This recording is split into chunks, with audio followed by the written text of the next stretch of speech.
What's up, everybody? We're back. Yep. Another season kicked off. What's up, fellas? What's What's going going on with on, you, man? brother? Happy New Year to everybody, 2023. Yes, Man, sir. Yes, sir. happy New Good things Year's to to you come to. too, bro. Yes, Mm-hmm. sir.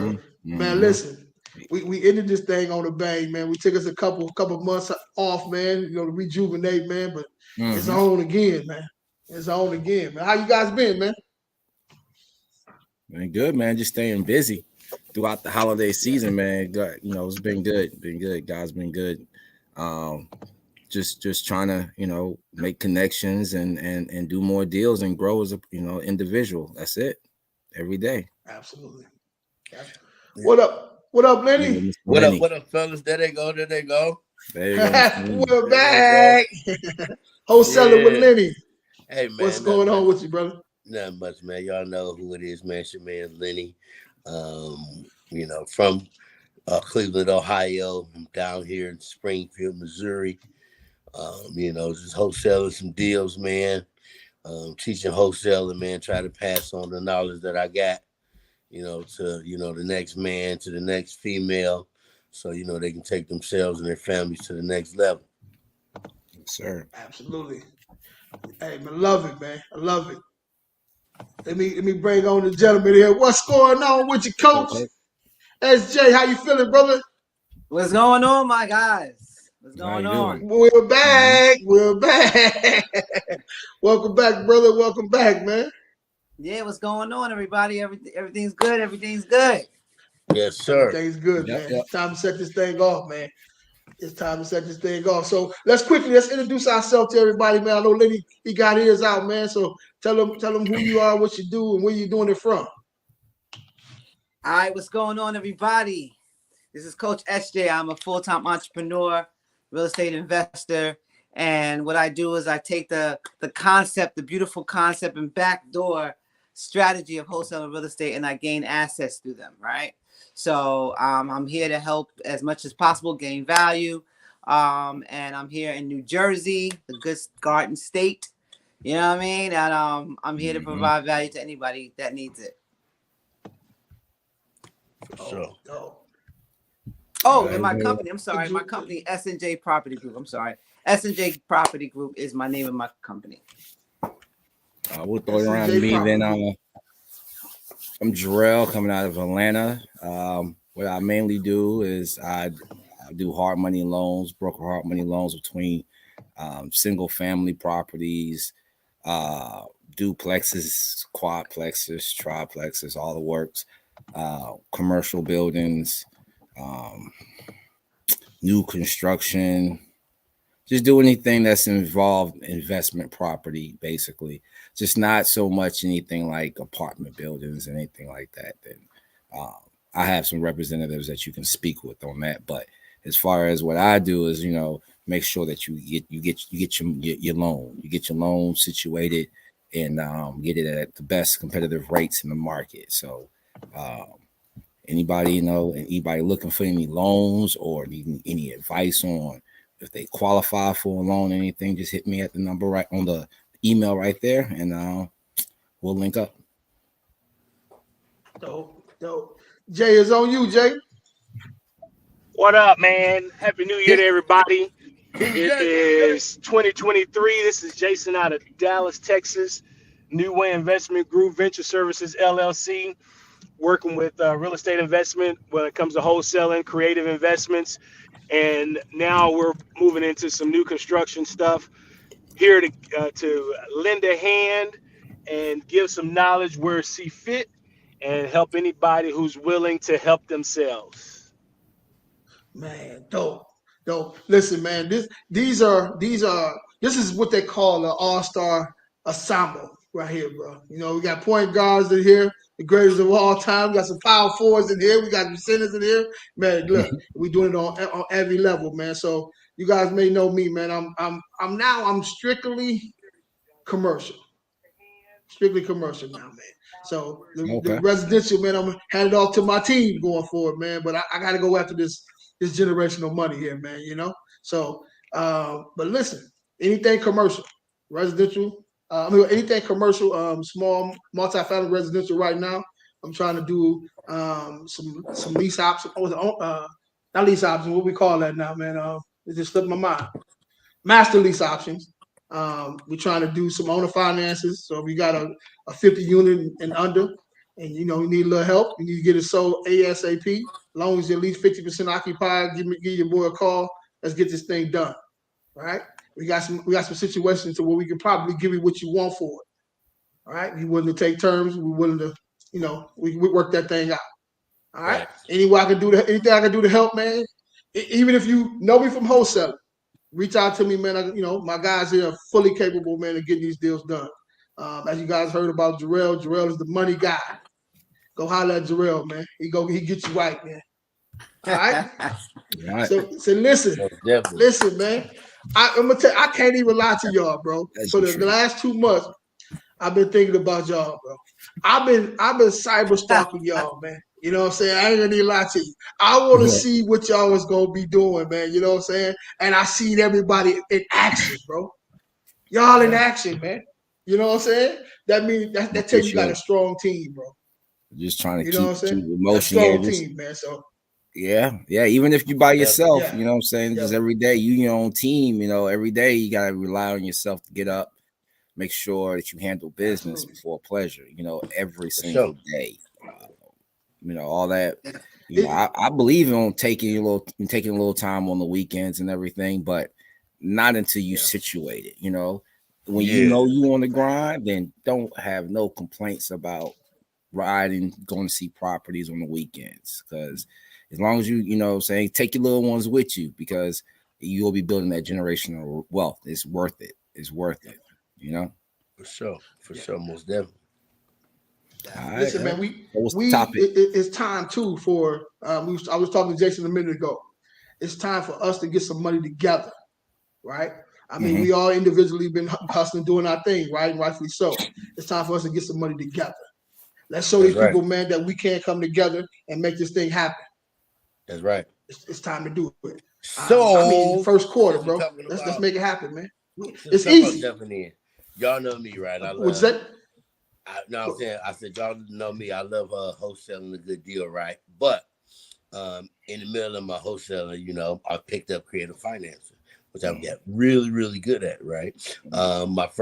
Every property that I own right now is literally creative financing. You know what I mean? I literally got that on terms, right? I paid the realtor fee and maybe the closing costs, right? Nothing down to the seller, whatever. So I got 40 acres right now that we can get, right?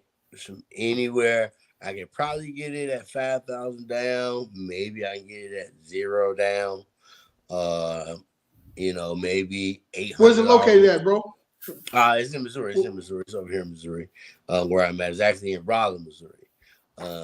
It's a nice 40 acres. We can't build on it. You know what I'm saying? We can buy it on terms. Obviously, right now, the situation is kind of high on terms. And it's not relatively high to me. It's high to certain individuals that I pitched it to that's not kind of ready yet for this responsibility. You know what I mean? It's high for those people, but it ain't high for me. So right now it's only $1,200 a month, right? For the 40 acres. And like I said, you can camp on it, you can build on it. There's streams through this thing, everything. When I was talking what is this zone? Is this zone residential, commercial? The 40 acres? Yeah. That'd be residential, right? Yeah, it's 40 acres. We can build residential if we choose to. Yeah, on certain parts of the property. Hey, right? Other parts of the property. Hey, Jay, we just was talking about that, Jay. It's all woods. It's all woods everywhere. So a whole bunch of trees, timber, different kind of trees, etc. But you know what I'm saying? If we're interested, I'm gonna go ahead and put the information out there. But what I got with the guy now, he was telling me, go ahead and put $2,500 down, $1,200 a month, and we go ahead and take deed to this 40 acres and do with it as we please. There's camping, there's fishing, there's creeks through the middle of the property, there's whatever. And like I said, we put the $2,500 down, $12 a month. And then I'm thinking, within the next 4 or 5 months, we go ahead and refinance, go ahead and buy that off, go ahead and drop our payment, And we go ahead and do our thing, man. We meet up. We, Hey, it's just an man, idea. listen, I'm with that. It's just an idea. So Jason, we just talking about doing some new construction. You think this is good? That this land he's talking about right here, right? This may be ideal. What you think, bro? Because I'm gonna send it out. You know what I'm saying? I get all the info. 48 Send acres. it to us first, bro. Let us take a look at that. Yeah. It says owner finance, right? Acres. Send it to us first. 41 acres on finance. Yeah, So we're talking about. You said $1,200 a month. What? You said $1,200 a month. Correct. Mm-hmm. Come on, bro. 40 acres. I think the terms are great. How you have it set up, no zero interest. Yeah, man. I mean, as I said, that it doesn't, when it comes to creative financing, it's just if the terms make sense. I mean, if the terms is a win-win, man, then you pretty much got it. And then with the terms, it sounds like you're really, really flexible with the seller, like you have some kind of rapport. So yeah, man. I mean, if you got trees, it could be new development, new construction. It could be leased to like a McDonald's. It could be leased to somebody else to be able to pay for whatever it is. There's so much. I'm interested. I mean, I can pay $1,200. We can go in on that. That's what I'm saying. There's so many things. Even if we take it and sit on it for a minute, right? Exactly. Yeah. You know what I'm saying? Yeah. Exactly. I'm with that, man. I'm with that. I'm definitely with it. Like I said, send it to us first before you send it to anybody, man. Let's see if we can put out here together. Yeah. I don't want to put the map of the location and everything on here, but we gotta get into all that. No, I'm saying send it to us first. Send it to us, send it to the group first. The group. We log off on the back channel. It's only there's only one other person who know about it. That's it. I'm sorry, say that one more time. I'm into just the ownership part of it. I'm into the ownership part of it. I didn't hear what you said, man. You said there's one more person that's what?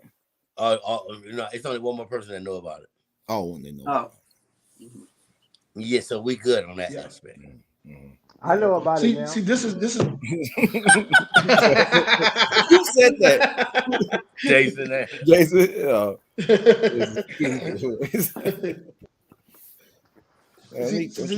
This is what this is about, man. And if we get in front of a lot more people, we run across great situations like this, or great opportunities like this. And it's on us, man, to really cash in. This is the season to do it, bro. You know what I'm saying? This is the season to do it.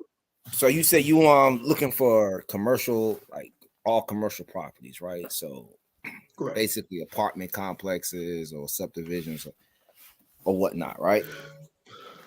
Well, yeah.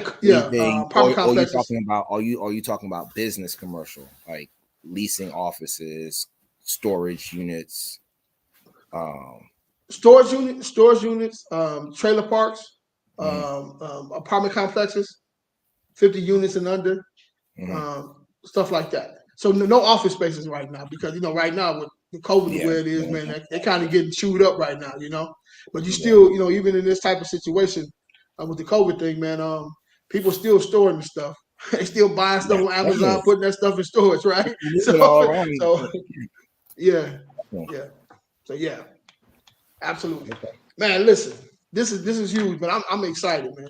I'm excited, and we need to. I'm gonna send you guys a link, man, to the Discourse as well, and the Patreon as well, man. We can get on there and chop it up, talk about some different things, man, throughout the day, and let's do some deals, man. Let's do it. Let's show these people, man, we can do it fast, bro. Okay, I definitely will. Send that to you here in the short here. So let's jump right into this thing, man.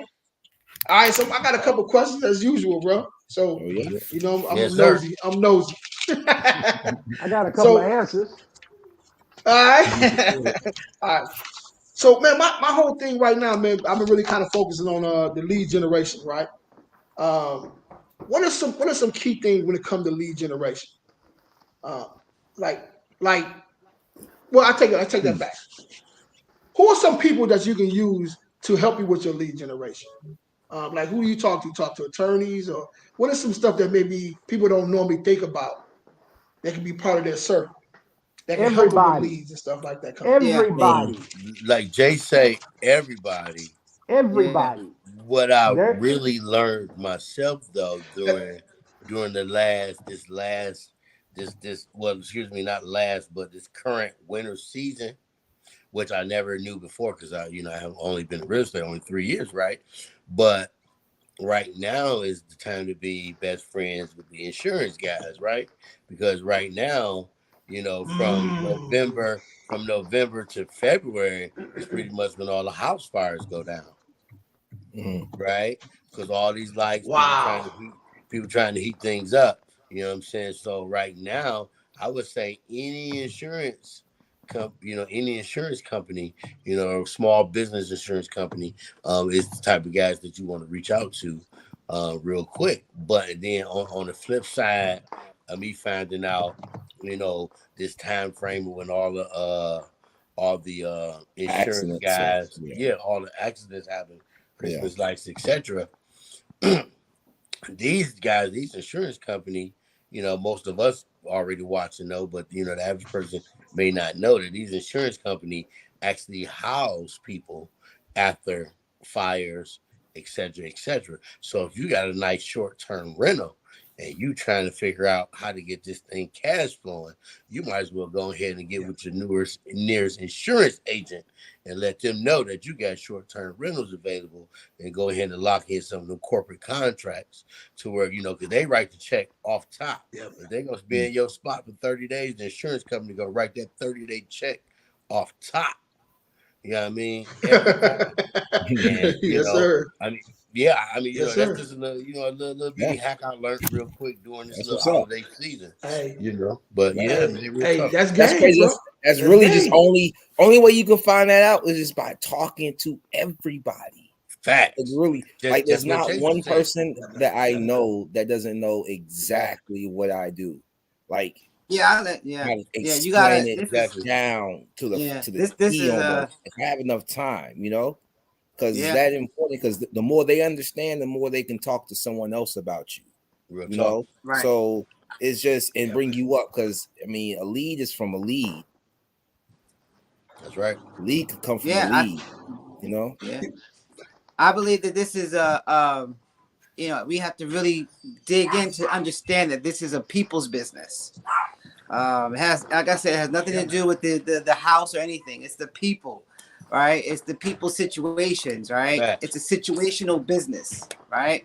So talking to everybody is what I've always believed in starting in, especially with lead generation, because so many people have the same exact list. Whatever you're pulling, somebody else is pulling, right? So now you got to get out your own way and get out that box. And I talk to everybody, right? Everybody in my neighborhood or whoever knows what I do, even in liquor stores. Now I think liquor stores are very important because where do people go when they are distressed, right? They go to the liquor store and drink. They're in a situation where they're Real talk. so it's just you being able to talk to everybody. Like I said, this is a really a people's business.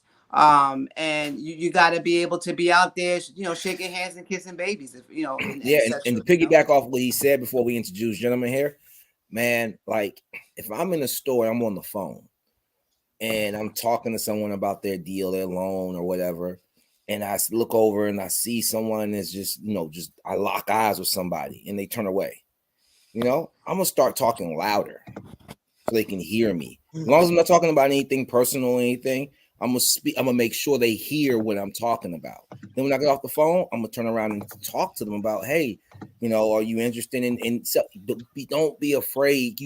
There's people out there that want this information, and maybe they're not ready right now, but sooner or later there's gonna be like, you know what? That's the person to call because they took the time out their day while we're in the grocery store and talk to me about what they do and how if they're a realtor or the equity they got in their house, if they're a loan officer, or maybe the prospects of selling a property and being able to relocate to where they need to go if they're a wholesaler, but on top of that, just speaking to everybody. But I want to definitely say what's up, my guy. How you doing over there, man? How you doing?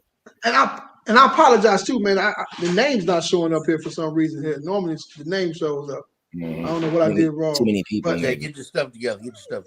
It's the first. Hey, this is the first. Hey, so we got Mr. Cox on here, man. With us, Cox, how you doing today, brother? I'm doing great. How are you guys? Hey, good to see all you guys again. Good to see you, And man. thanks Good for to the see you as well, man. flexibility. I'm coming in a little bit late. As you guys may know, based on previous conversation, I still have a day job.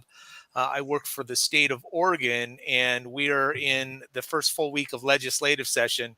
And so I have some involvement in that. We just went through a kind of a bill tracker on some bills that I'm watching as they go through the legislature. So that's always a fun time.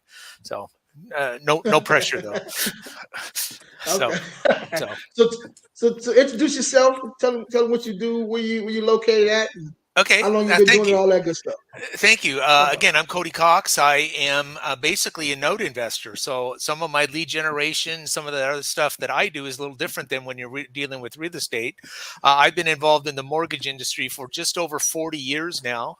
So I've seen a lot of things come and go. My current day job is the state of Oregon has a unique veterans home loan program for the state veterans that's not part of the federal VA program. And I'm the senior manager that runs that program for the state of Oregon. But I'm also a fund manager on this. So that's what I do by day. By night, I am a fund manager. I manage a fund of about $1.5 million worth of notes that we have acquired. I have a registered Regulation D 506B fund. It's registered with the SEC, and we've raised about $800,000 in capital and bought about $1.5 million of notes. The proceeds, when the borrower makes the payment to us, that goes back to the investors. And then we have a little spiff that we take on top of that. So that's what I do. Most of my stuff is dealing with B2B type things. I deal with hedge fund managers, banks, things like that, as far as sourcing my product. And then I deal with investors who have undeployed capital that they want to get involved that I can pay a return to. So that's kind of what my day is like most of the time, is that aspect of things. So rather than being a landlord, I am a lien lord. So I deal with mortgages. And No, because I'm tripping, right? Because he came through like, I'm Batman. I'm that. I'm the man I'm the man that you talk to every single first of the month. Yeah. So the borrower. So I deal with borrowers. So if the toilet breaks, they're not calling me because I'm not the landlord. They got to deal with it themselves. So we say, I don't have to deal with toilets, tenants, or termites. Mm-hmm. So. Huge, man. I love it. Welcome to the team, brother. No, I am welcome just to the excited team, you guys have asked me. So I'm interested in learning a lot more about what you do as well, man. So I'm gonna have a lot of questions for you. Yeah, most definitely. Absolutely. So yeah. So we were just talking about lead generation and network building, right? When you first come into real estate, man, what I've learned is that a lot of people try to do throw their money at their problems or whatever the case is to generate leads coming through. I mean, that works to a certain extent, man, but it can, if it doesn't, you can be broke quick, right? So why not try to do some of these things, man, that don't cost you any money, man? I wrote down a couple of them here, man. Plumbers, right? Plumbers run across people who sell their properties all the time, right? Roofers, right? Contacting these people don't really cost you any money. We talk about electricians, painters, court clerks. I mean, if you get a chance that costs you. If you get a chance to run across a person who's down there, man, who knows a little bit, sweet talking, or whatever the case is, and you get that inside scoop, man, you can do some stuff, right? You can definitely. Cleaning services, right? To think about it, you get a person who get out your property, you don't want a cleaning service going in to take care of that, right? Lawn care services, what you call carpet cleaning. So it's a lot of other things that you can do, man, rather than throwing your money at the problem, right? To try to generate some business or some leads. Yes, sir, Mr. Cody. Well, here's a good one that you guys need to write down. How about the mail carrier? Mm-hmm. They go to every single house. They know which ones are vacant. So they know which ones are owner occupied. That's a great one if you can befriend them, and especially if you offer them a little spiff, Because one of the things I used to do back in the days when I wholesaled is if I had, I had my guys out there that were looking for properties. If I buy the property, I'll give them $500. Mhm. I And do that all so the time. mail carriers will do that all day long. So Yeah. And once you do it one time for one of them, they know a whole lot of the mail carriers. they So Yeah, you do. may they'll They tell know, do. everyone you may else. lock down the whole Dallas or whatever the case is, right? That's Yeah, right. yeah, yeah. Yeah. But it's important that you cultivate that relationship too. Hmm. If you got a person sending you properties, right? Even if you don't close them, whatever the case is, maybe give them a call once a week or once every 2 weeks, man. How you doing, man? Just want to let you know I'm still looking for properties. That's how you do that, and you build that relationship.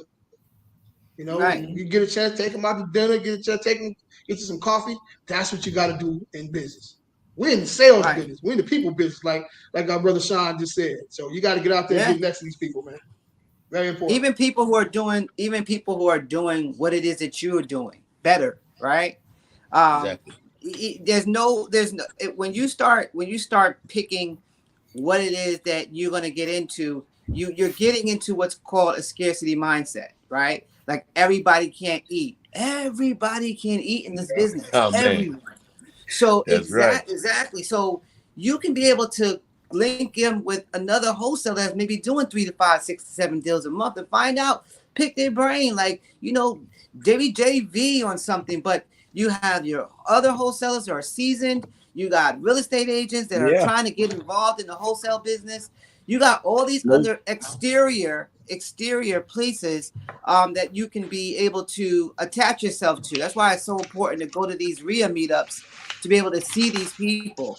But again, it's having the ability, the mindset to say there's an abundance of money out here. There's an abundance for everyone, so everyone can be able to eat and scrape. There's no scraping the plate. Yeah, definitely. When I come across a wholesale deal, and I typically spend my time doing loans, so I don't necessarily have a large buyers list full of people maybe in this area since I do loans, all across the country, right? But I would definitely the last 3 properties I've literally called a guy that I know that does a lot of wholesale deals in my, in this particular area. And I'm just, hey, let's make a deal. You bring the buyer. I got the property locked down. Let's just get it done. The quicker the better. So definitely don't try to cultivate people that's doing exactly what you're doing to be able to be partners with them, and just make sure you bring value. I brought the deal. You bring the buyer, even swap. I bring the time, you bring the money.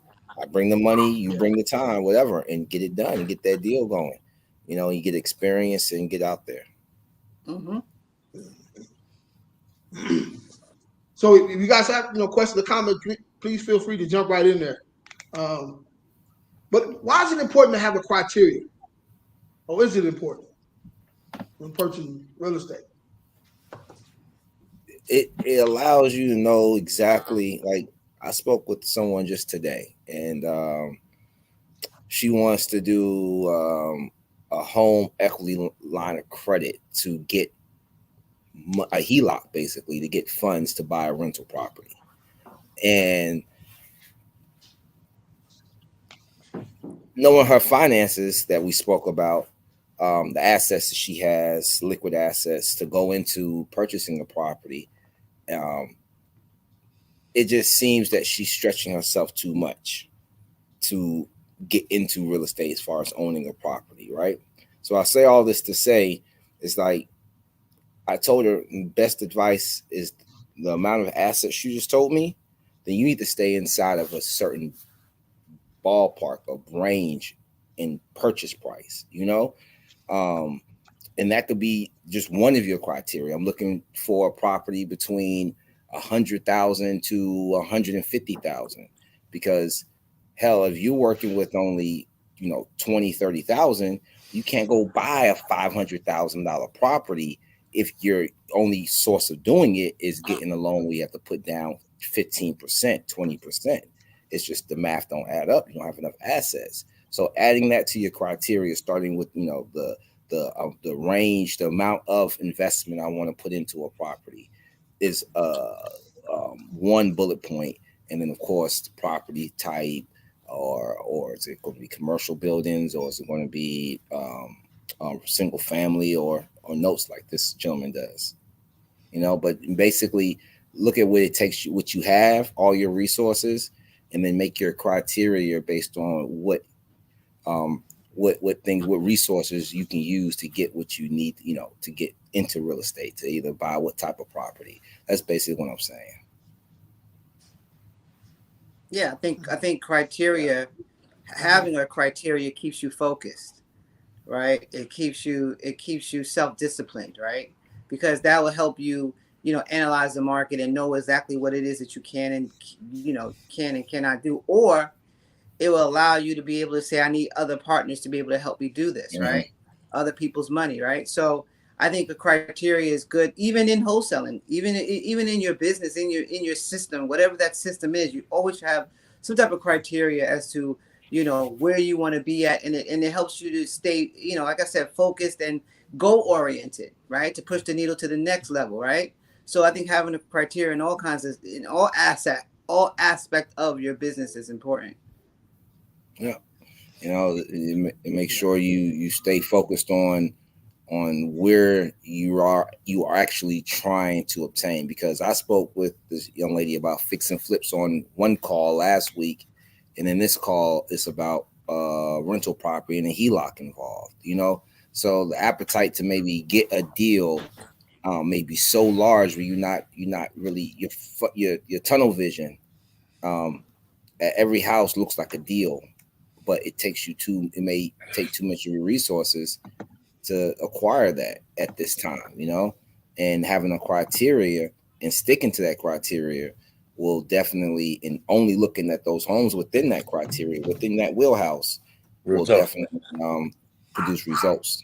Real tough. I want to jump on that. Capitalize on, actually. Yeah, I want to jump on that because that's like the realest information, right? I see it all the time. People get caught up. And I was telling one of my new students today, like, do you not? I asked her, like, do you know how many deals you've missed because you thinking about a wholesale deal? You thinking about a wholesale check? You done passed notes, you done passed lease options, you done passed subject to, you done passed seller carry, just because you looking for a wholesale check. Right? you walking, like, you stepping over sellers that you can help because you want a fast cash wholesale check. Like, look, every deal. Listen, I view if the person want to talk to you and they interested in selling their home, man, listen, you got to lead. Absolutely. What you do with that lead, what exit strategy you use with that lead, it's on you. I'm mad because I'm just finding out about this. I'm just really digging into this whole novation agreement thing. Do you know how many deals I could have flipped that could have been on market that I could have ate off of? Or dog, listen. Just off that alone, I could probably say I probably missed a nice 100,000 just on the deals that I could have put in. Maybe threw in 5 to 600 to 6,000, cleaned the place up a little bit, and grabbed the $30,000 bag out of it. That's why we. Man. It's man. That's why we kind of, the way we doing it, man, is that we put in multiple offers on each deal. Right. That's right. And it's the multiple offer strategy, man. But if a person is new and he just come into this arena, man, they don't know that they don't know. That's right. You know what I'm saying? Shit. I had been in the game 2 years when you told me that. Yeah, the multiple offer strategy, man. And then you put it out there, let them make a decision which way they want to go with it. Whatever way they go with it, you still can make money off the deal. So it's just like going. I always use the analogy like going fishing, right? You put your one line in the water, chances are you may catch a fish. But if you put 3 lines in the water, you may catch 3 fish. Chances are it's a 300% chance of catching a fish, right? That's how we do it. Multiple offer strategy, bro. It works. It really pretty much works every time. Only thing you gotta do now is make sure that you're a people person. You're a people person. Yeah. You listen to what they got to Yeah. say, and then Yeah. your offer should be tailored to their situation. Exactly. That Yeah, goes You know what I'm back to saying? what and that goes that back right to there. what Drell was saying. Yeah, that goes back to what Yeah. Drell was saying. 'Cause Yeah. I know you was about to pop in, bro, but Yeah, I that got goes back to what you was yeah. just saying. I got a story about this. I was actually at a few a while back. I was looking at a car and I'm at the lot and I want a specific car with specific features. I looked it up, got there, found out the car doesn't have the features, right? It's the same car, but doesn't have the feature that I really want. So I'm the kind of preferred specific shopper, right? So I had this dealer I was dealing with, and he's showing me the car, and then he's like, "Oh, wait, it's over here. I got another car. So it's saying what you want, it's over here on the other side of the lot." So I walk over there. 20 minutes later, get over there. It's not what I want. Oh, I got another one. It's just what you said. 20 minutes later, we walk over across the lot again to another car. It's not the car. And this guy is willing to sell me anything. And I'm telling him I want the exact. So when your sellers are saying this is what I need out of the deal, listen to them. Try to accomplish that, because that is what's going to make the deal. They said that for a reason. Definitely. Most times, check their records. Check, if you don't believe that someone needs, you have a good rapport with someone, and ask questions so you can get to the bottom of what does the seller actually need. And it doesn't take too much time, especially when or it's not that hard, especially when you're in their living room, in the kitchen, sitting at the table. It make sure that you provide options like Lenny said, that covers a broad base, and then keen in on which one they're actually swallowing the best, or it was more feasible to what they got going on. Yeah, what I heard you just illustrate there is what All I right. call the difference between. All right, so we jump into this next one, man. Wait. Timing. Wait, he was talking. I didn't know if I I'm was sorry, muted or not. I So couldn't hear no, you. what I heard you Go ahead, just talk Cody. about there is a difference between Can y'all relationship hear him? sales Yeah, and you can hear him. I can't hear him on my transactional end. Okay. sales. So, I Exactly. mean, what you're talking about is the right thing to do. It I can't hear is him. to build a relationship with that seller who knows other people. That way. Whereas the guy who's a car dealer is just transactional based. He just wants to sell you something and get on to the Exactly. next buyer. So that's a huge difference between, building a business, which is always the thing. I think when I talk to you guys, when I'm on this call, I always talk to you guys about. And my experience with you guys is that you guys are business people. You're businessmen. Okay, you have a business plan and a business model, and that model delineates the criteria, your purchase criteria, because we're talking about that criteria. And so if you stay within the boundaries of your model, you're going to be successful. I have found in my personal ventures, when I vary outside the boundaries that I've set up in my models, when I get in trouble. Now, those boundaries can, as you get more and more experience, can grow. Yeah, But no so further. for you guys that do some training with your folks, one of the things you could talk to them about is actually have a business model that's written down that establishes their criteria.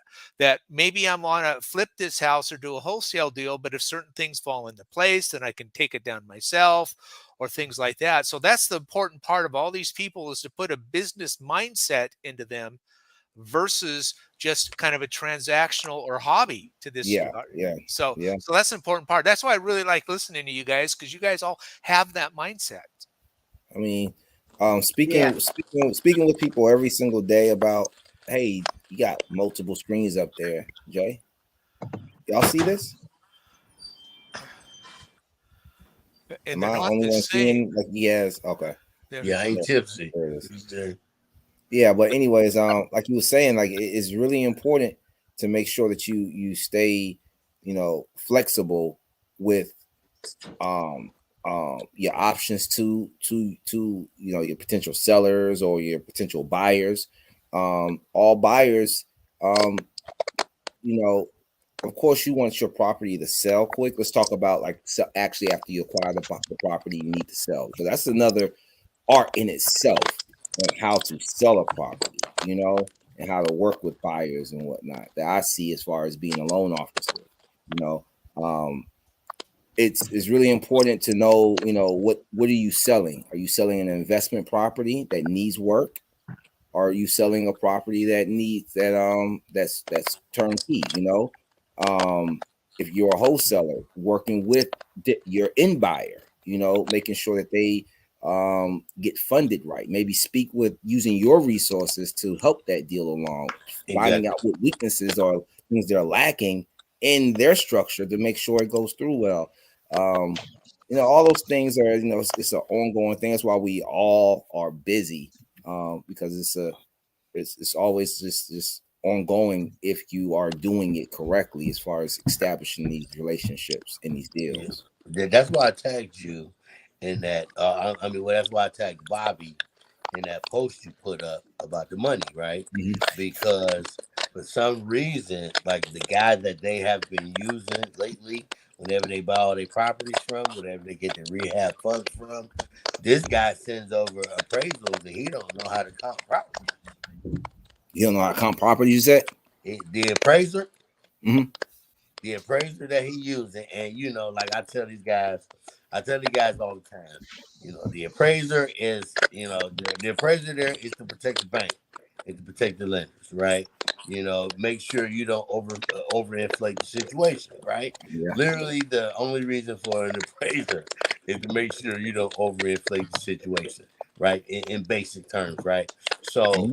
you know the appraiser that they've been doing, like I know how to run comps, like I know how to comp a property even within the last, you know, the last little turn we've been having. I won't give anybody a 6 month comp. Right now I'm only using 90-day comps right now, right? Hmm. Properties that Yeah. is sold within the last 90 days, right? I just switched the game all the way up. I ain't using no 6 month comp or no year comp, right? I'm using only 90-day comps because these are the comps that's relevant right now to the times Yeah. that we are in. It's You know what I really, mean? yeah. The percentage, the Really, interest rates that, you know what I Absolutely. mean, people are getting. So you know, I had to shoot that plug out to you because when these guys go into these banks right now, what I'm seeing is these appraisers going out, and these appraisers got the bank badge on their forehead. hmm. You know what I mean? You Like know who they ordered the literally might as appraisal? well be an employee of the bank at this point. How the rates are instead of most, you like, because you know most. Well, I don't know how it go in other states, but most appraisers here, you know, they got their own little companies or whatever, right? And Hmm. then you know people contract them, you know, The out or CMA. whatever. You know, these guys here, they got bank written on their forehead when they go into the properties because they undervaluing all of the properties right now. Mm. Well, a lot of folks, yeah, yeah. You know what I mean? Speak to That's the why I sent appraiser. them to you. You know, that's what I like to That do myself. I like to throw right. comps at the appraiser. I don't, you don't want to accept it. Don't look at it then, but you're going to get in your inbox. You're going to get my thoughts, my comps in your inbox, and then you'll find a lot of people don't want to do the work. You know, snatch a couple comps off your work. You know, if they think it's right. You know, if it can pass. They all aren't built the same. As far as I deal with appraisals, reports coming in I every see. day, and I never know. Boy, you don't know. You never know what you're gonna pull. Sometimes it's they don't make mistakes, and sometimes it's riddled with them. You know, and obvious mistakes. So So let's just say this, man. You guys are tuned in to Real Estate Aholics, man. Please like, share, subscribe, leave your comments. Reach out to everybody that's on the panel here, man. You see these guys about their business, man. You need us, reach out to us, DM us, hit us up, whatever you need to do. All right. So listen, let's jump right into this question here, man.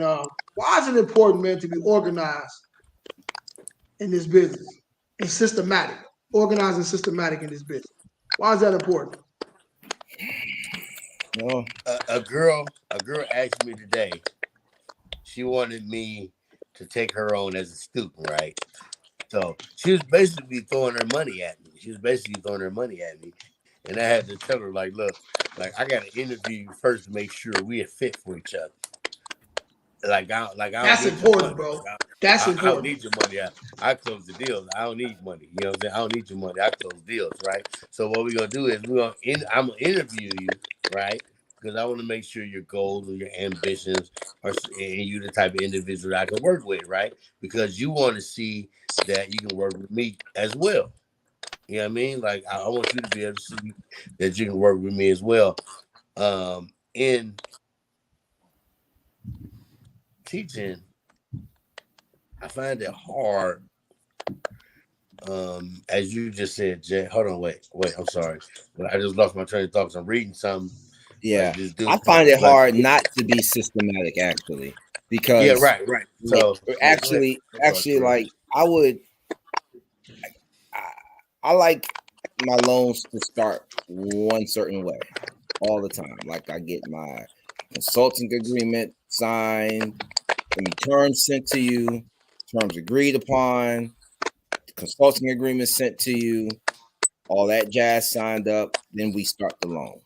Sometimes you got people who want to, hey, send you the deal, want to, just do it out of terms, and that makes sure I hit all my check marks. At the end of the day, it's kind of weird. It's like even to the way I file my stuff, like I don't close a file out until I get this one specific document into that file.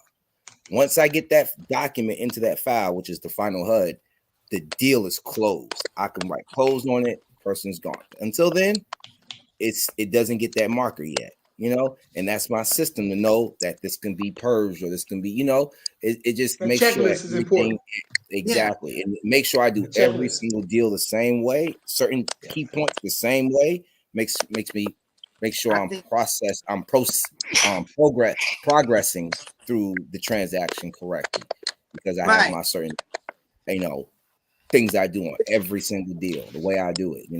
It's a business, right? It's a business. I think it just everything should be it should be systematized. It should have organization, because having organization is going to help you scale, right? Because you're able to see from 50 feet above your business, right? You're not working in your business, you're working on your business. If you're not systematized or you're not organized, you're going to you're going to be continuing to be in the business, right? You're going to be continue to be in there, right? Your whole goal when you organize is to keep something, to make the business run on autopilot, to be able to make it run by itself. In order for you to do that, you have to have key performance indicators. You got to have things to organize yourself to be able to see your business from 50 feet above the ground, right? You got to see it, right? And that would help you in order for you to even scale, to say, okay, I mastered this side or this section. Now I can be able to delegate it, and now I can be able to do other things. You're able to do other things when you keep yourself organized. I think that's just part of business. Listen, it by being Lenny's systematized, right? talking, It but we protects can't hear him. your time. Is he talking? I Lenny's can't hear. talking, but we can't hear him. Hey, we can't hear you, Lenny. You got to mute. You on mute. No, still can't hear you. Still can't hear you. You back on mute, bro. Let me see something. Okay, try it Can you now. hear me now? You boom back on mute. It keep heard you going on for a mute, bro. second. Let me try to do it. Let me see. Okay, try it now, bro. I mean, I keep hitting it. It went back on mute. So log out and come back in, bro. So by being Are we organized good? and systematized, right? Yeah, you're good. You're good now. Go ahead. So, all right. So what I was saying was, write that down. What Sean was just saying, to the point where you gotta go up 50 feet and look down at your operations, at your business, and see it's in place. Absolutely, man. Yeah, I mean, because that was the jewel. If you didn't write that down, what he said, you got to be able to look above your business and smoothing what's not producing. What, yeah, I mean, it's just like how everybody the tracking same that, mistakes are being made. or just Yeah. like It's like a maze, right? He has bad If you connection, Lenny. I think you should maybe log I got back a and lot. log back. Yeah, man, I got a lot of Choppy. crackling going on. There's Yeah. some storms going on around here, so okay, try to log out and log back in. But it's like a maze, kind of with what Jarrell was saying. It's kind of like a maze, right? If you ever been in a maze before, right? You in the maze, you can't really see how to maneuver to get out of that, right? But if you elevate and get above the maze, you can look down on it and see the best way to get out, right? So by being organized and systematized, right, it protects your time and your money. So I think anything that you do in business should have a checklist attached to it. So that way It's called if I intelligent got this done, objectivity. you need to you need to do this. So that way, if you're not there, you can actually give this responsibility to somebody else. As long as they do the checklist, you're good to go. You're good to go. What you say, Jason? I said it's called intelligent objectivity. Stepping outside of it. Facts, man. Facts. Very important, man. Because think about it. If you're not systematized, right? If you don't have a checklist, that means your brain is constantly going over stuff that you already accomplished already. You already took care of it already, right? Because you go, man, Right. did I do that? Did I do that? And you still trying to focus on stuff you should be doing now. Did I do that? When you can say, yeah, look at the Yeah. sheet. Yeah, I did it. I did it. To be honest with you, if you're not organized, you don't have vision. How you're gonna have goals? Goals come with steps. Goals come with reverse engineering. Goals come with organization. It's just part of business. If you don't have a system around what you're doing, then there's no vision, right? You can't look forward to something that you can't go towards something or look forward to anything if those checks are not or those things on the checklist is not marked off. So it's very important to make sure that whatever you're doing, your system. Another thing I wanted to mention prior to what you were talking about, and I think that some newbies, new people that's getting involved in real estate investing or even in wholesaling, they kind of get screwed up or kind of gets blurred, right? When people say, sell it, you should definitely do three offers, get them three offers and just creative financing, cash buys, whatever. I really believe that you have to master that. That is something that has to be mastered, right? You got to know it, right? So I believe that, as you learn the business, you'll be able to understand different aspects of strategies, right? But when you go in, you want to be able to master that one thing, protect that seed, water that seed, make sure that seed grows accordingly. There's a lot of people in this business that are like, oh, I'm going to hear this seed here, this seed here, this seed here, put it over here, put it over here, put it over here. I heard that this was doing this over here, and I heard you can get check over here, and I heard you can get check over here. When you do that, you are wasting not only your time, but those seeds will never grow. You have to master something. Right? Yeah. Master that one lane, get great at that one lane, and then delegate that lane to somebody else you can be able to duplicate yourself, right? And then go into something else, right? But you gotta be able to master something. You gotta master something. I understand that you see that everybody's doing virtual wholesaling and they're out there and it sounds sexy and everybody's doing. Okay, I get it. I understand it. But in order to get into this business, you have to master something. And that is master your craft. This is a craft. This is an art, and it has to be mastered first. Yeah. And it will grow. It will grow actually by your experiences. I mean, you roll into you think you're gonna your first property is a fix and flip, and then you may in 5 years end up with 10 rentals. Yeah. Way more rentals than you did fix and flips because you mastered fix and flipping. And then you took that experiences and that knowledge, and then you were able now to go into buying rentals at a larger scale than if you would have just, maybe tried it at first, But don't be afraid that I'm gonna miss out on this bag over here because you may gravitate back right around to that with skills and experience. That's going to have you capitalize on it. So that's a great topic. Master what you see is working.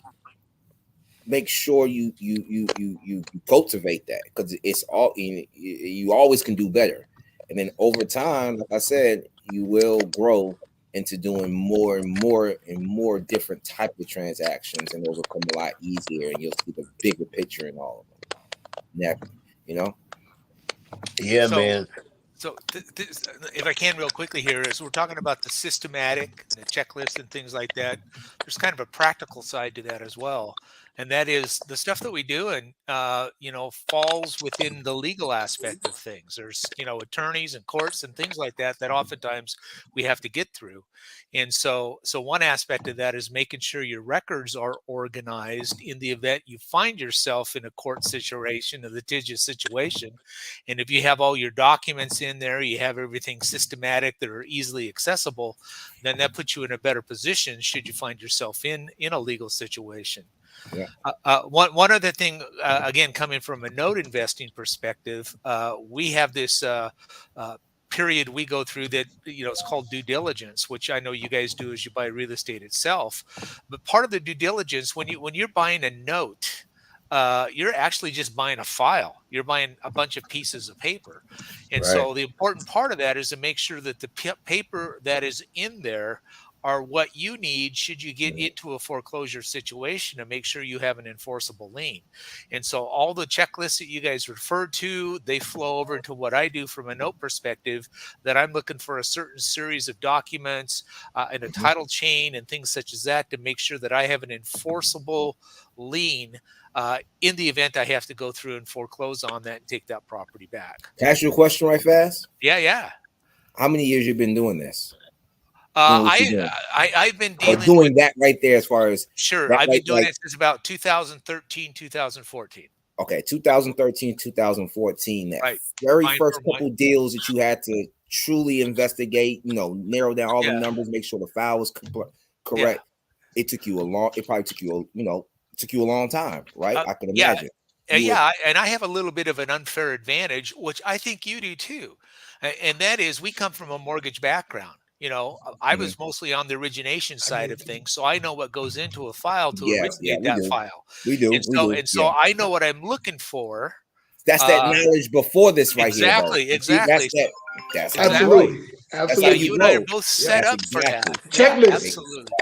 Yeah. Exactly. You already got that knowledge from before to now, that there has to be a checklist. Yes. There has to be then now, I bet today you probably look through a file to make sure everything's in there within 10, 15 minutes. Before, it would take all day, and you have to resort or get answers questions, but you will grow. It will get easier, and you'll see a good deal from a bad deal faster. But making sure that you cultivate what you do, so you understand it top to bottom. Then that's your bread and butter. It comes in all aspects, from wholesaling to flipping to buying real estate, to buying notes. Buying investment properties, rentals, buying condos, Airbnbs. There's a checklist to what you want to see in an Airbnb location. There should be a checklist for your criteria and why you are interested in that property, not because someone has a for sale system on it. You want to Airbnb it.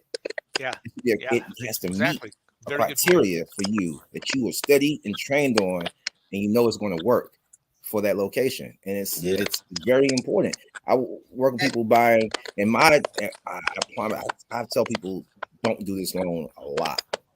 Or don't buy this property. Don't do the loan. My loan is good, but don't buy that property, because or I like everyone to make very good decisions.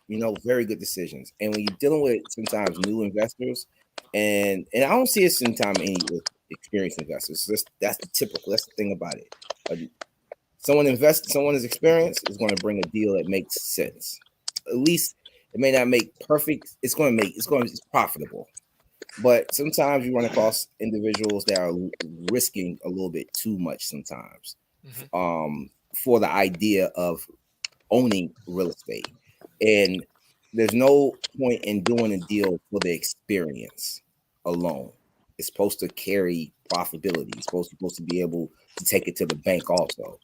Okay, that's ideal. So if I see someone saying like, hey, um, um, this is a property that's gonna garner $150,000 ARV, but the property right now you will buy for 100 and you're gonna put 40 into it, and we're telling you the ARV is 150. Do not buy this property, because if you buy it, you're not going to be able to sell it without losing or refinance it without losing. I'm not going to do a loan for you if it don't meet these check marks. It's going to say, hey, this ARV checks off, the repair value, the repair amount checks off, the purchase price checks off, things like that. It can easily go amiss with newer investors to make sure that it's a profitable deal. Yeah, you're reaching. That's You know? That's why you should fall in love with the deal and not the property. Yeah. Follow along with the deal, not the property. That's the issue, especially when you deal with newbies, man. Yes, we hear you. We hear you, Sean. Y'all hear me? Yeah. I can hear. It's a little popping. I don't know if you can hear. You guys see that? Yeah, I can hear some popping too. Let me see who that is, man. Yeah.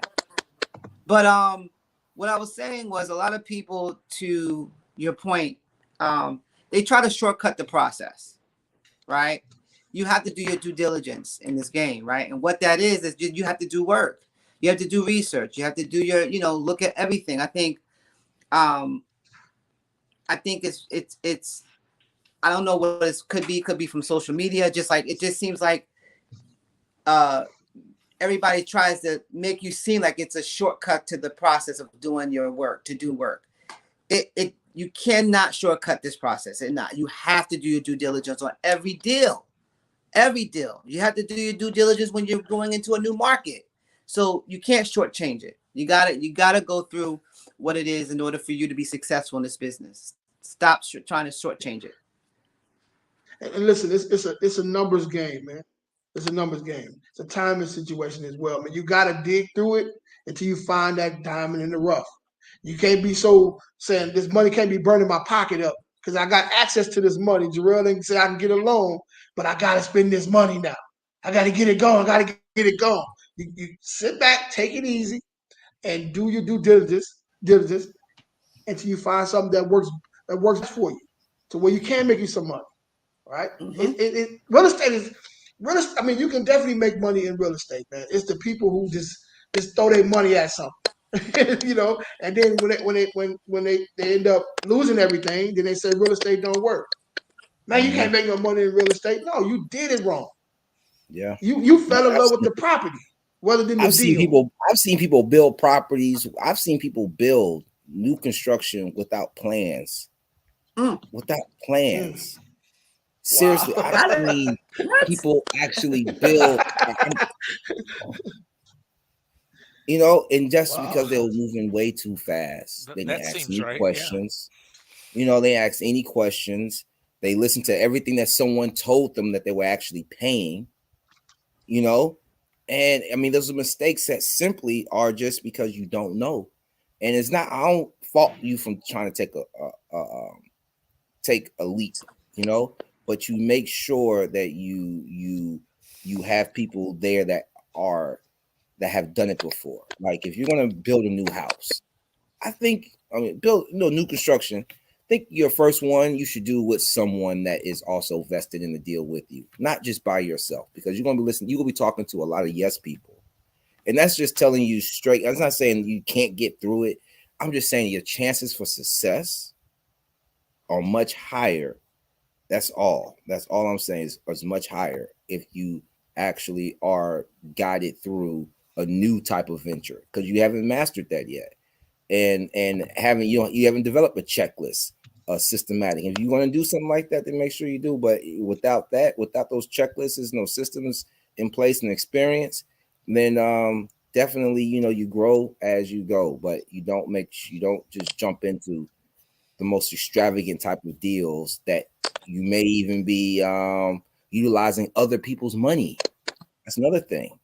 You may get the opportunity to utilize someone else's funds to acquire a property, but you must must make sure that you understand what you're getting yourself and them into when you take down these deals, guys. And it's really important. I've seen a lot of people mess up just on simple things for not having the systems in place and criteria to make sure that they are not overreaching.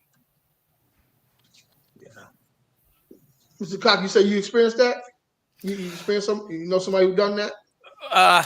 Well, yeah, there's a lot of different things as far as that goes. Yeah, so I'm not quite sure how to articulate that at this point in time, but I understand exactly what he's talking about. Especially if you try and go too fast. Especially in the early stages, you got to take the baby steps. Mhm. You have to be very methodical about it all. And I really like what I've heard a couple times here is to use this, the people who've been doing it as a resource. There's folks like, you guys and folks everywhere you go that are willing to give back. Mhm. And so that's kind of what it's all about. We've got this big huge, we've coined the word co-op, what's the word it goes on, co-opetition. So even though we might be in competition with each other, we still like to cooperate with each other, because I had an old boss when I first started becoming a loan officer back in the mid 80s. He would say that all boats rise with the tide. So I know if Jay's doing good, then all the other folks on this line are doing good, because they're all interconnected and using each other as a resource to bounce stuff out. Now, I'm not talking or advocating about giving away your time, because you certainly don't want to give away your time, but giving back is a little bit different animal on that. So that's I see people just go too fast. One of the things that has me concerned about the note industry is there are a lot of new people just jumping into stuff, and they really don't have an idea what they're doing. Yeah. So that's the thing that troubles me sometimes. And so, making sure you have that educational background before you take that next step, and just, make sure you have an arm to guide you along the way, especially in your first couple deals. So Definitely. yeah. I mean, we're just only trying to help. We're not trying to scare anybody from doing real estate. Anything is definitely something that's benefited me greatly throughout my life, and allowed me to help a lot of other people. And but you definitely want to be cautious, because it's investing. It's a and as you get deeper into different types of strategies to it's like a puzzle to me. Like real estate's a puzzle. Like I just fit everything together. That's why I gravitated towards loans, because I fit all the pieces together to make sure that you get funded. It's just my natural ability. But anyways, once you get that experience, you will be able to quickly decipher which path, which type of deals are in your market and readily available. And you go from there, man. You grow like that. Yeah. So think about it, man. Absolutely. So you don't want to, take your money and throw it at the first thing that's going. You want to find you a great deal, but at the same time, timing matters too, right? So if you see a good deal, you got to be willing to jump on it, right? It's very important. So Yeah. let me ask you guys a question, man. How important is it for you to put an offer in first? Is it important to do that? Yeah. Say you're looking to buy a property, you see a great wholesale deal before Yeah, anybody I else want to be can the see first. it I or always whatever the want to case be is. the Is it first. important? Yeah. Yeah. I mean, First I've on before all what? my deals, the first one to present an offer, Yeah. set the benchmark, I guess. First and the last, right? Or first or the last. How is that important? I I mean, like to be the last. yeah, I Yeah. like to. Yeah. I mean, not. I mean, not to. I just want to make sure. Like I said, if it's a good wholesale deal, I want to make sure my numbers are right. Right. I want to make sure that it's going to be a good deal for the buyer as well. Right. Not only for Yeah. myself. I'm thinking about the buyer. I'm thinking about the seller. I'm thinking about the whole entire marriage. Right. You got to make sure everything is connected. Make sure everybody wins in the situation. And I I think said that that. people who may put an offer in first quickly. I mean, what smells like a good deal, just like if say, for instance, you get somebody who fix and flips a house and they put money on it and then all of a sudden they knock down a wall and they see mold, right? They don't have enough for any cushion for anything to should happen, right? So again, I just think that for me, I wouldn't want to be the first. I want to make sure that the numbers make sense before I put an offer in. I'm kind of a person like when I put offers in, I'm always give you my bottom. This is what I can buy it for. This is what makes sense to me. I just find it's easier for me and putting in offers, multiple offers, to just offer what I know I need it at, where I think that it's a good deal. Often I don't do too much wholesaling. If I'm gonna take down a property, I'm going to flip it, or keep it as a rental. But I kind of like, I put my offers out there, best foot first. It's many houses out here in Atlanta, so I don't sweat offers like that. If it gets accepted, I don't know if it's coming in first, and I definitely don't wait 8 days to try to come last. Kind of put it in. If you accept it, you accept it. If you don't, then I know I don't want to buy it where you want to accept it, because it's not the same number I offered. Boom, there you go. Exactly. So going back, I'm kind of like this in this. Go ahead. Okay, thanks, Jay. I was just going to say, going back to your original question, there was do you guys put your offers in first? I think one of the things we touched on a little earlier in this conversation had to do with building rapport, building a relationship with that prospective buyer, because what you guys really are is you guys are real estate engineers. You guys are trying to solve a problem. And the only way to really try and find what problem there is to solve, so that you can have a real good submission for an offer, is to have some time and spend some time with that particular seller, and see what problem they have that you can solve, because you'll have a higher quality offer, especially when you put multiple offers in. I can do this for cash, I can do this with terms, I can do this whatever, however you guys do that. And so my thought is no, you don't want to put your offer in first. You got to find the problem and solve the offer, and then tailor your offer based on solving that problem. And then you're going to set yourself apart from all the other wholesalers or rehabbers out there, or just throwing numbers at them. So that's the difference. That's the difference.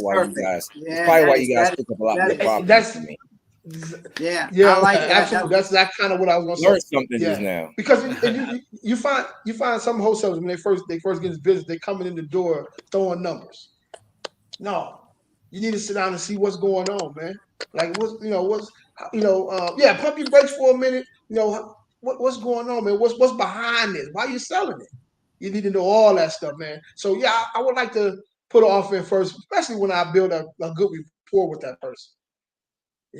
Especially right. But I mean, let's say if it's a nice property, and I know you selling at a deep discount or whatever the case is, but it's a nice property. I mean, by me sitting down and having a conversation, and I give him an offer, and then my offer solves all his issues, and he say, man, you know what, man, I got another guy coming in tomorrow. I'm gonna see what he got to say. Well, okay, that being, whatever he says, let me know, man, and maybe I can come back in, and whatever the case is. Yeah, I'll be the last offer in that situation.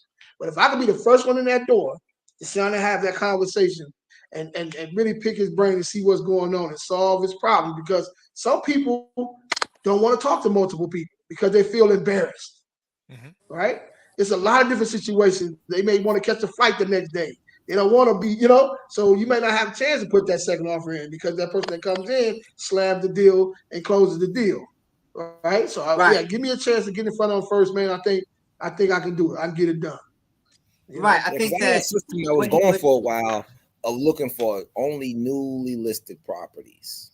I know it's harder to get those properties under contract because people still have their expectations high or whatever the case being. But like you said, taking that time and speaking with them, going and viewing the house before I put the offer in, but making sure that it's a newly listed property, something that just came on the market, or a pocket listing from a realtor that I spoke with. They just signed their agreement with the seller, or try to make sure I get in there and speak with them but also put my offer.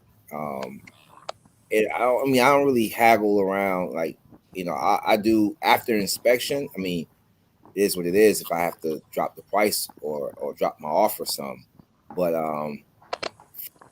initially, I'm gonna go in full faith that your property is inspection face value, a good property, and then take it from there in under contract. That's my Yeah. tactic.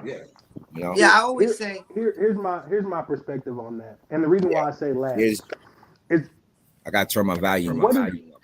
what is the one thing that your seller is concerned about when they're talking to you and you're getting ready to make an offer? If you can actually close on them. I don't know. If you can actually close, and the seller's remorse if they took an offer that's too low. Okay. So one of the things that we do is we let them know, look, I can make an offer on your property, but I want you to get the best offer that you can get, but also know that we have other ways of actually purchasing your property to make sure that you are satisfied and do not lose any sleep over selling your property. Give us a call when you've made the decision of who you're going to go. Call us last, and let's talk about all the options you've got available to you. Yeah. Right. That's I agree phenomenal. with that. I agree. But keep this in mind. So with my offer up front, I'm doing that as well, right? But at the same time, I'm letting them know that even what do you want for your property, right? When we do multiple offers on it, right? What do you want for this property, right? Let's say if it's worth 100K, right? I mean, let's say it's worth 100K, and maybe he wants 100K, right? I could probably get you 100K on your property if you wouldn't take terms on it, right? If you're able to take monthly payments at this amount of money every single month, I can get you that over 5, 10 years or whatever the case is. We can get you exactly what you want, right? And be able to take this off your debt to income ratio, so you can purchase that property down the line, right? We can get you that, but that's all part of the multiple offer strategy. So here's the 3 offers we have for you right there at the dining room table. Let's get it done. Yeah, and that's Tell me good which too, one works but best for you. that's also knowing who your seller is as well. And I agree. we've made more sellers partners of ours than we've actually just purchased their property. So if they want, like you said, your person is asking for 100,000, but I might be able to give them an extra $10,000 on that, not because of the Exactly. creative I part, agree. because I made them an actual partner with me. So I'm not going to buy the house. I'll fix it up and then we sell it together. That's true. That's another good strategy on it too. You're right about that. You're right. Yeah, That's definitely another thing you can rock with. Yeah. I think as I always say, I think you've heard me say it a number of times. And this has always been my philosophy. Can you hear me? Yes. Yeah, we can hear you. Oh, okay. We can hear you. I've said this a number of times. That wholesaling real estate or any type of real estate has absolutely nothing to do with the house. I've said that plenty of times, right? Take the house out of the equation. It's just helping the individual out of their situation. They're in a distressed situation. It just so happens that the house is part of the thing, but it really doesn't hold any more value than the problem that they're going through holds more value than the house, right?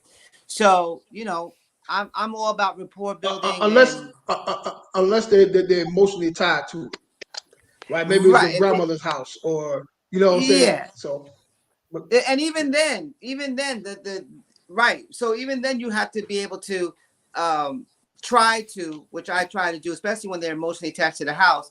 I try to, focus on their attachment more than the house, right?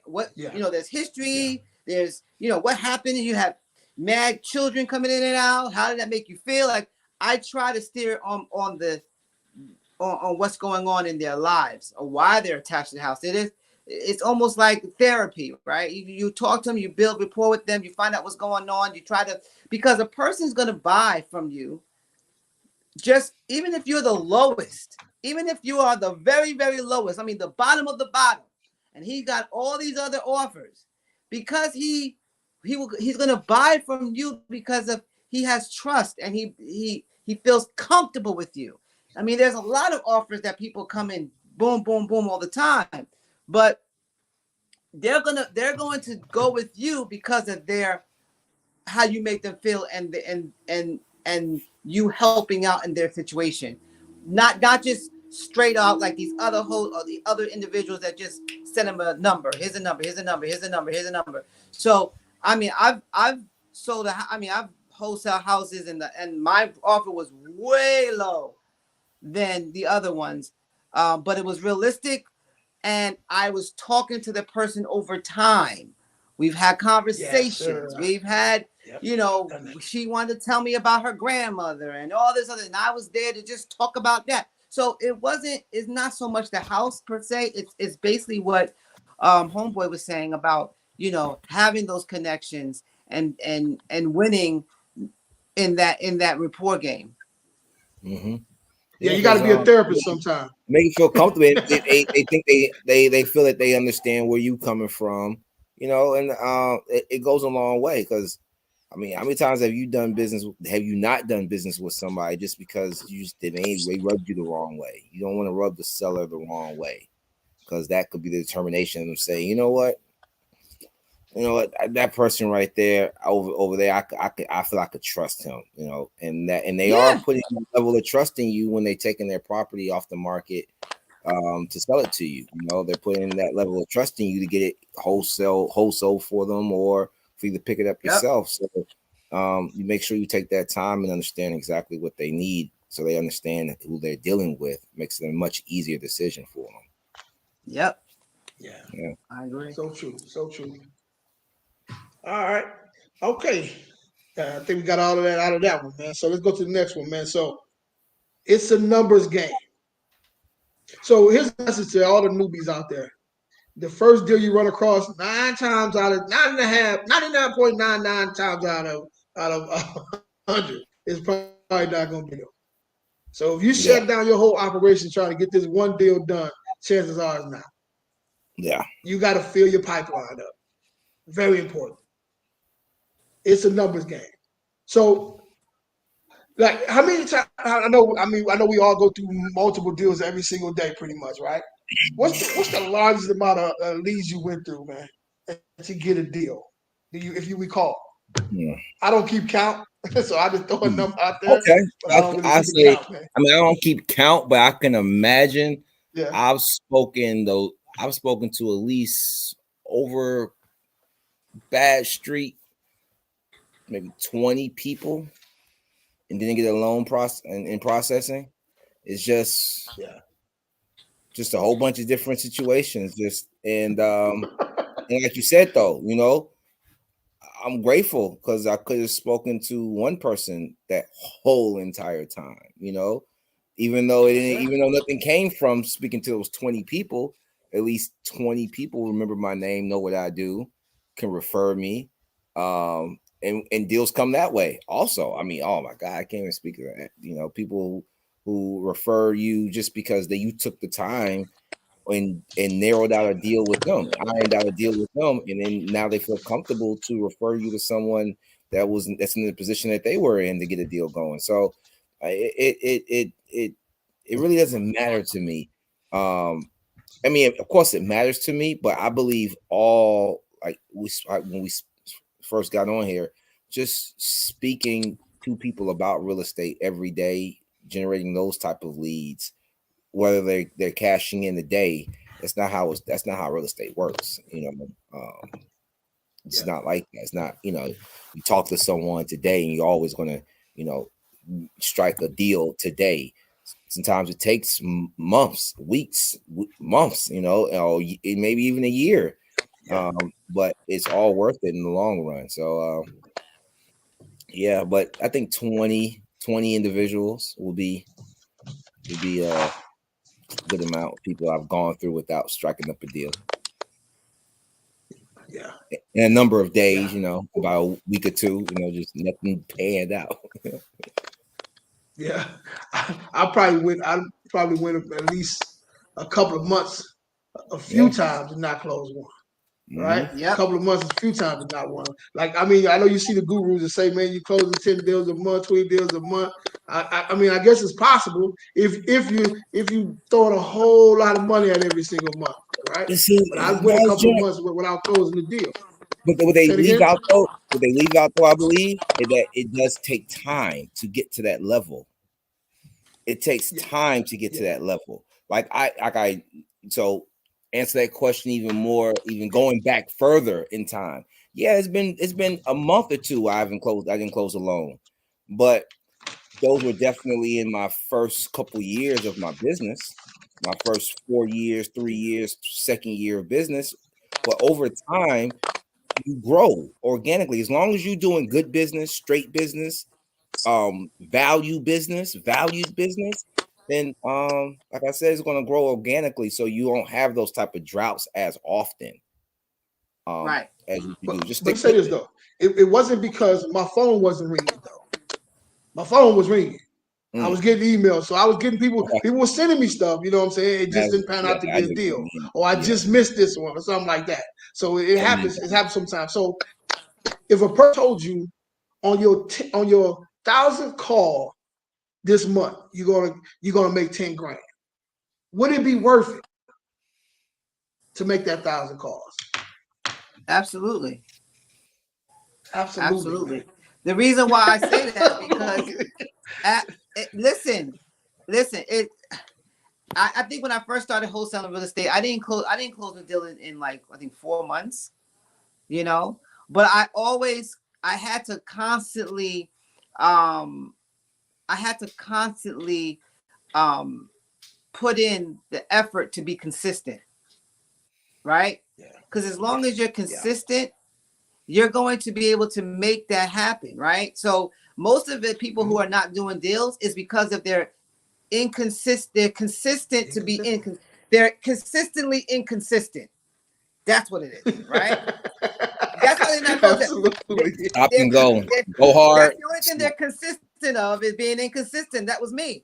So yeah, as long as you grow to be consistent, you're gonna definitely win. But I knew that this is where I wanted to be, and I know that if I did that $10,000, then I know I can parlay that into other things in the real estate realm.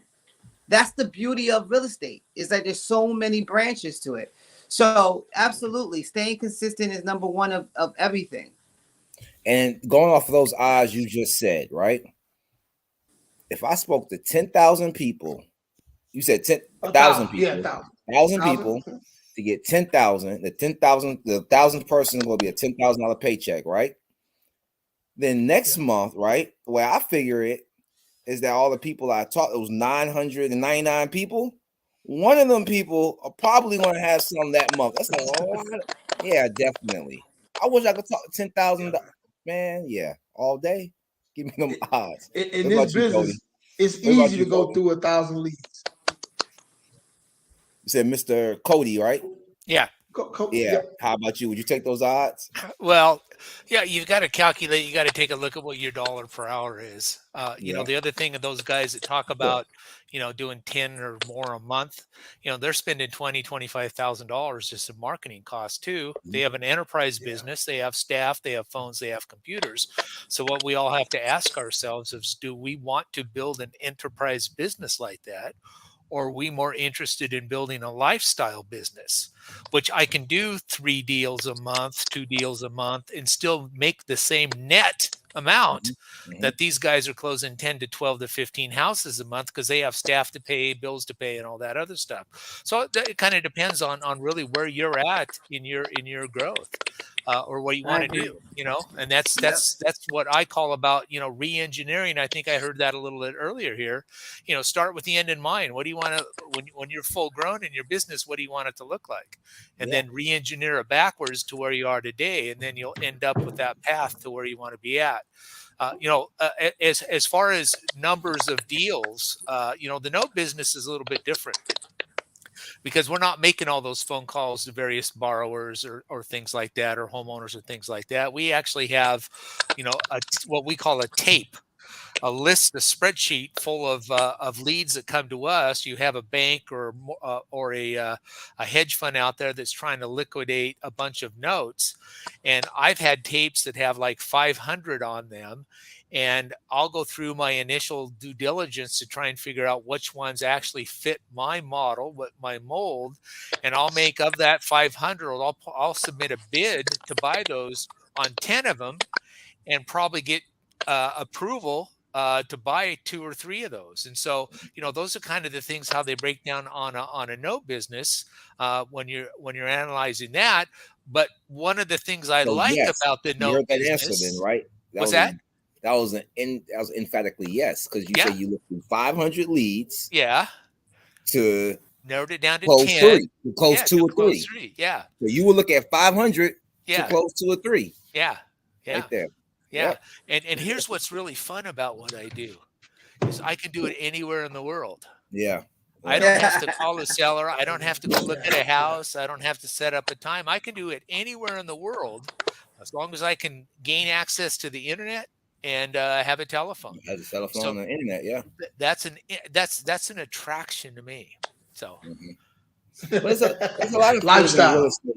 There's a lot. yeah, it's a lifestyle. Exactly, lifestyle business. So Yeah, and I totally agree with you on that. You know, I've constantly, I've been in business for almost 9 years now doing loans and done a lot of loans. And people have always asked me, do you need staff? Do you want people to work with you? I've had staff. I've had 50 employers, not in this business, but I mean employees, not in this business, but in my previous business. I've been I don't, you gotta look at what you want, how you want to spend your time. And this is when you get into real estate, you gotta get into it for the right reason. I think the only right reason you should get into is for freedom. Is for freedom, honestly. And wherever that leads you, whether it's you sitting on a yacht because you own half of Detroit, or you're sitting in just your house and you own a couple of rentals, or you doing a virtual business or whatever. It has to be what you want to get out of it and what you want for your life. And that's the primary reason why I do real estate myself. Yep, that's a good point. Very good point. I know we're touching on a lot Terry of Reed things. say, "What's up, fellas?" Who? Oh, what's up, Reed? Terry? Terry Reed got this selling with tires and stuff, man. You out there killing it, man. What's going on, brother? So, man, listen, this is going to be phenomenal here, man. It's a lot of different things that each one of us kind of do, and to top a lot of these different questions to be able to get it to the people. I'm looking forward to this. I'm really looking forward to this, man. And as we talked about a little earlier, it's time for us to start, do some stuff together. And I know what Lenny was saying about he said 40 acres. He said 40 acres. He said 41 48. acres. 41. No, 48 acres. 41. 48 I said acres. 48. No, Sean. I said 48. Actually, 41. 40, oh, 41. okay. 41 acres. 41 acres. And he said, what he says, 1,200 a month? Yeah, Yep. 1,200 a month. 1,200 I'm a down month. on that. I just want to look good to see what the property uses could be, dive into it a little more. But I'm definitely yeah. If I got 4 partners, we can't lose on that. I'm down for that. I'm down. Like I said, the terms make sense. Yeah, it makes sense. The terms make sense, right? Yeah, there. Lenny said 41 acres. Right there. 41. He said 41 acres. Yeah. Hey, so yes, hey Lenny, I wanted to actually. Hey Jay, I'm sorry. Can we jump off go ahead. And jump back on and talk about that right fast? I want to talk to Lenny a little bit more about that. Okay. Yeah, I know. I just got to talk about things that we can't put on live. That's all. Okay. We should actually have like a kind of. So we got a few people on here. here. Have like a group chat or something, some kind of Zoom or group chat or something. You know what I mean? Hey, Cody, you missed what we were talking about. I just sent you guys the discourse. It's absolutely free. We could do that, and we could do a group chat as well. So we put Mr. Cox on it. So what we trying to do now, man, we're gonna do some deals together. We're gonna find some different deals that we can do together, man. No matter what it is, whether it's commercial, land, whatever it is, we're gonna do some stuff, new construction, and we want to, kind of from beginning to end, we're gonna document this whole deal. Give it to the masses, man. Let them see exactly what we done, man, and got from here from A to Z. Right? That's kind of what we're gonna do, man. So you're more than welcome to join us, sir. Thank you. Over the long term, Expertise, you're welcome for sure. Over some long-term investment than exactly how we absolutely, man. What the portfolio looks like, whatnot. But we'll definitely keep you guys in tune on what's going on, what's happening. Now, quick thing here, man. So before we jump on, I know what we're gonna do here. We're gonna switch this thing, man, to Wednesday. I hope this works for everybody. We're gonna switch this thing to Wednesday at 6:30. Every other week. So we'll do 2 hours in between, right? And so what we're gonna do, my guy's gonna chop this thing up, man, make it look all nice and pretty, and push it out there. So hopefully we get a lot more people come on. And if you guys can push it the best way you guys can, I'll do it on my side. Because the more people that's listening, looking at it, the more chance we all have closing deals, right? Absolutely. So, any way I can help, I always tell you guys, if you need me for anything, I know people that know people. If I ain't got it, I can get it. You know what I'm saying? Just let me know, man. Now, quick thing, man, tell everybody what you guys do. So the people that's going to hear it now, man, reach out to you, how to get in contact with you, all that good stuff. There you go ahead, Sean. Anybody jump in first? Oh, okay. Okay. So once again, Sean Jones, Coach SJ. Company is S&J Property Group. What I do is I'm a full-time entrepreneur. I do wholesale and real estate as a niche to be able to gain assets. Like I have a lot of rentals right now in Jersey that I use my wholesaling capital to capitalize on to buy, which is great. And I also have a Facebook group called Real Estate Wealth Exchange. You can go in there, it's free. And I just basically teach people how to wholesale real estate, and I believe that's the back door to financial freedom, right? That's that small back door that no one talks about. So I teach people about wholesaling real estate, and once again, you can catch me on all social media platforms: S&J Property Group, Instagram, Facebook, Twitter, S&J Property Group. I'm everywhere. I see you watching my videos. Yes. I like it, Jay. I'll be on you, man. I see you do your thing, man. Hey, salute to you, brother. I see you out there doing your thing. You gonna do that commercial? We was talking about that commercial. We all need to get together. Let's do it. Yeah, we all need to get together. Man, let's do that. Especially for the real estate aholics. We're gonna stay. Huh?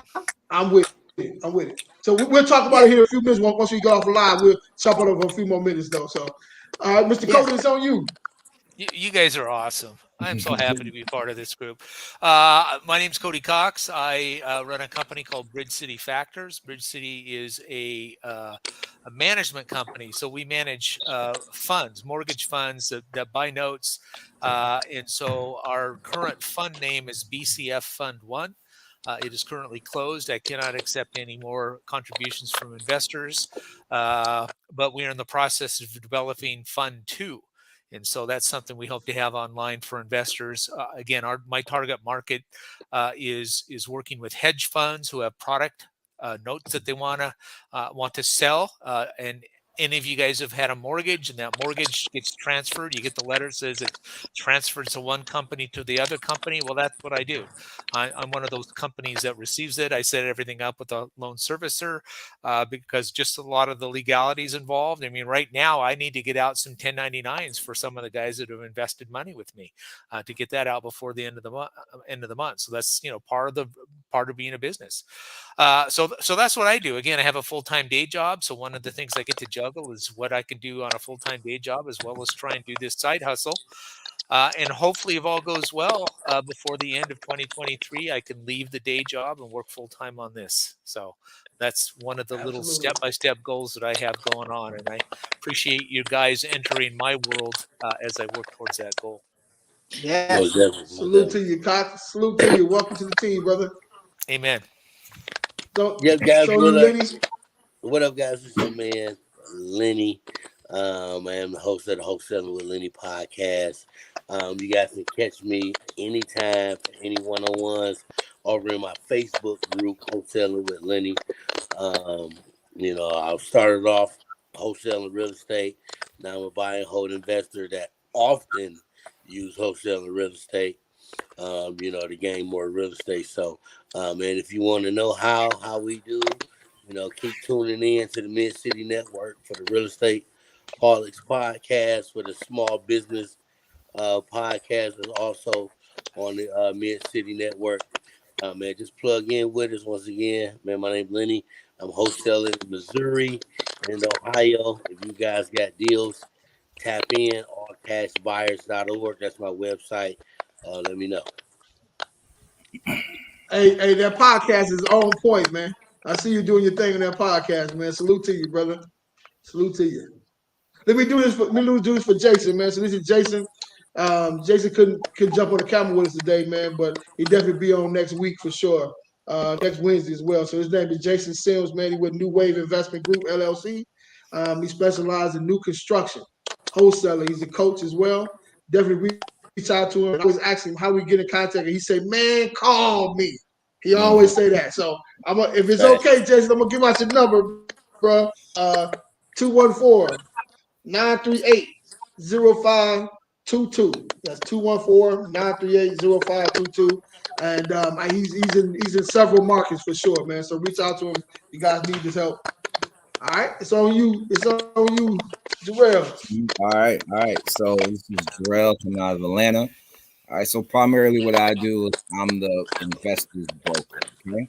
I marry you to the most competitive loan in the market to make sure that you capitalize on the deal. I make sure that from A to Z, your deal gets closed in a timely, fast, as I like to call it, manner. And so I do deals from single families, duplexes, triplexes, quadplexes, anything under 4, basically. Commercial properties, any business, commercial use properties, mixed use, also, of course, refinances. So right now, I got to put this out for anybody that's new to the game and looking to either step into fix and flipping or edge up from, wholesaling deals to taking one down and doing the whole flip. I have a special program going on for at least to the end of the third quarter. So definitely jump on this. It's with a 680 credit score, you get 90% of the purchase price and 100% of the renovation cost. Again, that's 90% purchase price and 100% of the renovation cost. And that's only with a 680 and no experience required. Okay. Loans are a 1-year loan. So, you definitely get that renovation loan that you've been needing for your property or refinance cashed out, and fix it up and sell it for a higher value. Give your boy a call. I think my email address should be by my name, but if it's not, it's bpiquickloans@gmail.com.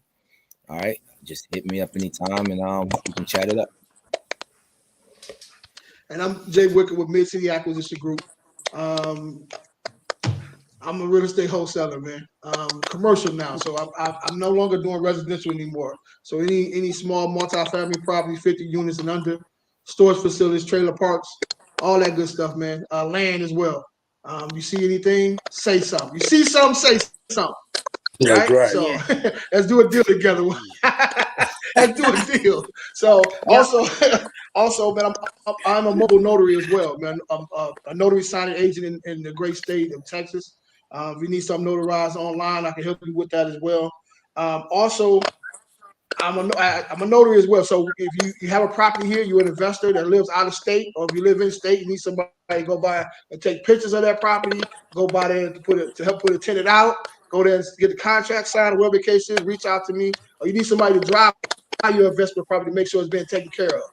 So let me know. Reach out to me. My number is 214-646-5354. That's 214-646-5354. And hey, man, you guys, this is the first episode this year. We're about to turn up. Stay tuned, guys. Let me just say something real quick. Yes, sir. let me just say something. I wanted to say, first of all, I love the guests, right? I love this partnership that's going to happen, that's going to form, right? Absolutely. But I want to thank you, Jay, for allowing us to have this platform to be able to speak about our experience. Yeah, I real want talk. to definitely thank you for that, Yeah. because without you entrusting us to be able to provide that information for individuals, our voice is not going to be heard. And not only that, but we have a diversity here, right? Everybody's together, have different experiences, and we're all can come together, and we're able to provide value to people that may want to get into new construction, may want to do wholesaling, may want to do notes, right? So at least they have the ability to be able to see exactly what it is that they can do. So again, Jay, I want to thank you for And allowing call this us. platform to be. And right, so thank you so much for allowing you to trust me to be on here to say what I need to say, and knowing that we all have the experience to be able to help people, and I definitely appreciate that. Listen, man. I'm gonna say this, to you guys, man. I'm open book, man. I want to be successful not by myself. I want to be successful with people. I'm the first person to give out game. I have no listen. There's no room for all of us, man. I've studied you guys online, man. It's not by chance. I see how you guys move, right? I see what's going on out there. So I'm like, I need him. Let's come on, bro. Come on over here. I need him. Come on, And so this is what it's about, man. We each teach. Everybody knows a little something different than the other person knows, right? Why not put this thing together, man? Let's make a gumbo, and that's all. That's all you, man. Hey, watch That's what we right. about to accomplish Hey, after we get salute to off you this guys, thing man. right here.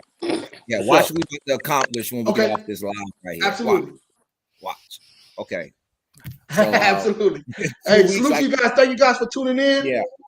Say it again. I'm sorry, Jarrell. No, go ahead. Yeah. What'd you say? Salute. No, I'm sorry. Okay. Go ahead. I have a little Hey, bit real estate aholics, man. All right, Okay. All right. gentlemen, blessings. Real estate aholics, we back, baby. Hey, Cody. Blessings to you too, man. See you guys in a Hey, couple yeah. weeks. Hey, try to stay Hey, on, man. stay on for a Okay. second, Cody. Okay, Stay on yeah, for a all second, right. Cody. I'm looking for some gumbo. Peace. Now. I'm All right. Peace. hungry.